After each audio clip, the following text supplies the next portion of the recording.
കൊച്ചി നഗരത്തിലെ ആളൊഴിഞ്ഞ കെട്ടിടത്തിൽ 24-കാരിയെ കത്തി കാണിച്ച് നഗ്നയാക്കി പീഡിപ്പിക്കാൻ ശ്രമിച്ച അക്രമികളെ പോലീസ് പിടികൂടി. അക്രമകാരികളെ പോലീസ് സാഹസികമായി കീഴടക്കുകയായിരുന്നു. 3-അംഗ സംഘമാണ് നാടിനെ ഞെട്ടിച്ച അതിക്രമം നടത്തിയത്. പെൺകുട്ടിയെ ക്രൂരമായി ആക്രമിക്കാൻ ശ്രമിച്ച 2 പേരെ പോലീസ് പിടികൂടുന്ന ദൃശ്യങ്ങൾ ന്യൂസ് മലയാളത്തിന് ലഭിച്ചു.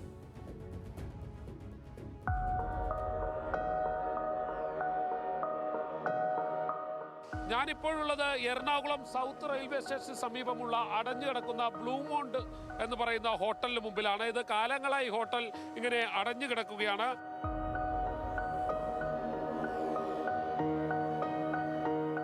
ഇവിടെ കഴിഞ്ഞ ദിവസം കേരള സമൂഹത്തിൽ ഒരിക്കലും നടക്കാൻ പാടില്ലാത്ത ഒരു വലിയ കുറ്റകൃത്യം നടന്നിട്ടുണ്ട്. ഒരു 24 വയസ്സുകാരിയെ 3 പേർ ചേർന്ന് കത്തി കാട്ടി ഭീഷണിപ്പെടുത്തി അവരെ നഗ്നയാക്കുകയും അവരെ പീഡിപ്പിക്കാൻ ശ്രമിക്കുകയും ചെയ്തു. ഏറെക്കുറെ 1 മണിക്കൂറോളമാണ് ആ പെൺകുട്ടിയെ ഇവർ ഈ കാണുന്ന ഹോട്ടലിനകത്തേക്ക് കൊണ്ടുവരികയും അവിടെ വെച്ച് പീഡിപ്പിക്കാൻ ശ്രമിക്കുകയും ചെയ്തത്. ഇതിൻ്റെ 10ാം നിലയിലേക്ക് ആ പെൺകുട്ടിയെ ഈ 3 പേരും ചേർന്ന് എത്തിക്കുകയായിരുന്നു. ആ 10ാം നിലയിൽ എത്തിക്കുമ്പോൾ പെൺകുട്ടിയോടൊപ്പം ആൺ സുഹൃത്തുണ്ടായിരുന്നു. അവർ ഈ ഹോട്ടലിൽ ഇങ്ങനെ കിടക്കുന്നത് കണ്ട് അടഞ്ഞു കിടക്കുന്നത് കണ്ട് ഇവിടെ എത്തിയതായിരുന്നു ഈ ആൺ സുഹൃത്തും ഈ പെൺകുട്ടിയും. ഇവിടെ ഇരുന്ന് ഈ സാമൂഹ്യ വിരുദ്ധരായിട്ടുള്ള ഈ 3 പേർ മദ്യപിക്കുകയായിരുന്നു. മദ്യപിക്കുന്നതിനിടയിലാണ് ഈ പെൺകുട്ടിയെയും ആ പെൺകുട്ടിയുടെ സുഹൃത്തിനെയും ആൺ സുഹൃത്തിനെയും ഈ പ്രതികൾ കാണുന്നത്.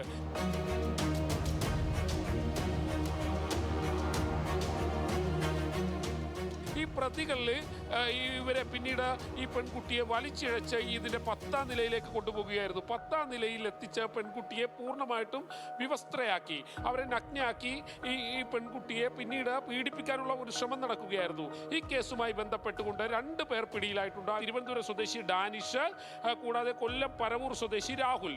ഈ ഡാനിഷാണ് ഈ പെൺകുട്ടിയെ ക്രൂരമായി പീഡിപ്പിക്കാൻ ശ്രമിച്ചത്. ഈ ബിൽഡിങ്ങിൽ ശരിക്കും പുറത്തുള്ള ആൾക്കാരൊക്കെ പോകില്ല. മറ്റേ ഈ സ്ത്രീയും കുട്ടിയും അവരങ്ങോട്ട് പോയത് ആണ്. ഇങ്ങനെ അവിടെ നേരത്തെ ഇവർ അവിടെ സ്ഥിരം കിടക്കக்கூடிய സ്ഥലമായിരുന്നു. അതാണിപ്പം നമുക്ക് ഇൻവെസ്റ്റിഗേഷന് ഭാഗമായിട്ടുള്ള മനസ്സിലായത്. ഇതിൽ ഡിസ്റ്റർബിങ് ആണെങ്കിൽ 2 പേരും കിട്ടിയ പ്രതികളും ഇവിടുത്തെ ആൾക്കാരല്ല. ഒന്ന് കൊല്ലത്തുകാരാണ്, മറ്റവിടെ ആൾ തിരുവനന്തപുരമാണ്.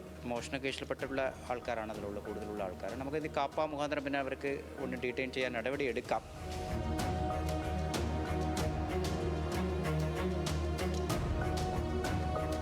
പെൺകുട്ടി 1 മണിക്കൂറോളം ചെറുത്ത് നിന്ന ശേഷം ഇക്കാണുന്ന വഴിയിലൂടെ ഓടി രക്ഷപ്പെടുകയാണ് ഉണ്ടായത്. ആ പെൺകുട്ടി വിവസ്ത്രയായി ഈ വഴിയിലൂടെ ഓടിയിറങ്ങി വരികയായിരുന്നു. അതായത് 10 നിലയിൽ നിന്നും തൻ്റെ ജീവനും കയ്യിൽ പിടിച്ചുകൊണ്ട് ആ പെൺകുട്ടി വിവസ്ത്രയായി ഈ വഴി ഓടി വന്ന് ആ വഴി രക്ഷപ്പെടുകയാണ് ഉണ്ടായത്. അവിടെ കൂടിയുന്ന നാട്ടുകാരാണ് ഇക്കാര്യം പോലീസിനെ അറിയിച്ചത്. പോലീസ് എത്തി, എറണാകുളം സെൻട്രൽ പോലീസ് എത്തി. ഈ പ്രതികളിൽ 2 പേര് സെൻട്രൽ പോലീസിനെ പിടികൂടാൻ കഴിഞ്ഞു.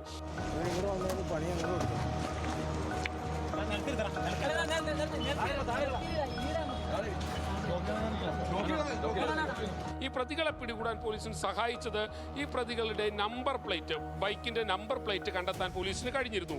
അങ്ങനെയാണ് ഇവരാണ് പ്രതികളെന്ന് പോലീസ് മനസ്സിലാക്കുന്നത്. ഇതിൽ ഒരു പ്രതി പെൺകുട്ടിയുടെ കയ്യിലുണ്ടായിരുന്ന ബാഗിൽ നിന്നും ആൺ സുഹൃത്തിന്റെ കൂളിംഗ് ഗ്ലാസ് തട്ടിയെടുക്കുകയും ഈ പീഡനമെല്ലാം നടത്തിയ ശേഷം പിന്നീട് ആ കൂളിംഗ് ഗ്ലാസ് വെച്ചുകൊണ്ട് സമൂഹ മാധ്യമങ്ങളിൽ അവന്റെ ചിത്രം പോസ്റ്റ് ചെയ്യുകയും ചെയ്തിരുന്നു. ഇതെല്ലാം പോലീസ് കണ്ടെത്തിയിട്ടുണ്ട്.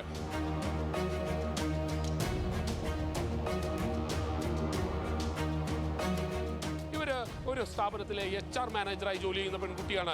MBA കാരിയാണ്, 24 വയസ്സുകാരിയാണ്. എന്തായാലും ഒരു സ്ത്രീക്ക് സ്വതന്ത്രമായി ഇവിടെ സഞ്ചരിക്കാൻ കഴിയുന്നില്ലെങ്കിൽ സ്വാഭാവികമായും പോലീസ് ശക്തമായ നടപടികൾ സ്വീകരിക്കേണ്ട സാഹചര്യമായിരിക്കുന്നു. ഇത്തരം കുറ്റകൃത്യങ്ങൾ ചെയ്യുന്ന ക്രിമിനലുകളെ പോലീസ് നോട്ടമിടേണ്ടതാണ്.